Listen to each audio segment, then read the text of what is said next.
గత 20 ఏళ్లుగా తెలంగాణ ఉద్యమంలో నేను పోషించినటువంటి పాత్ర, తెలంగాణ జాగృతి పోషించినటువంటి పాత్ర మీ అందరికీ తెలిసిందే.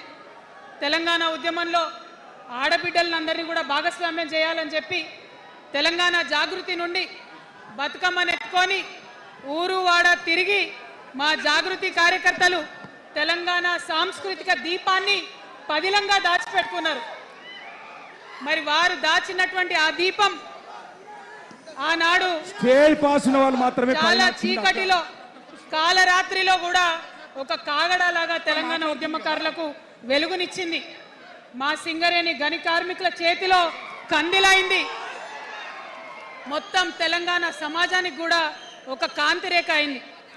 అప్పటి వరకు చాలా మంది మాట్లాడేది, మా స్టూడెంట్స్ అయినా అందరూ కూడా మాట్లాడేది, ఈ ఆంధ్రోళ్ళతోని పంచాయతీ అవుతుందక్క, ఏం చెప్పాలి, మా గురించి ఎట్లా చెప్పుకోవాలి, మన సంస్కృతి గురించి ఎట్లా చెప్పుకోవాలని మాట్లాడినప్పుడు బతుకమ్మ వచ్చిన తర్వాత బలం వచ్చింది. బతుకమ్మ పాట వచ్చిన తర్వాత ఇది మా సంస్కృతి, ఇది మా పండుగ, ఇగో గిది తెలంగాణ అని ఎత్తిన ప్రతి బతుకమ్మలో కూడా జై తెలంగాణ జెండా పెట్టి మా ఆడబిడ్డలందరూ కూడా బతుకమ్మ అంటే ఏందో ప్రపంచానికి పునఃపరిచయం చేసుకోవడం జరిగింది.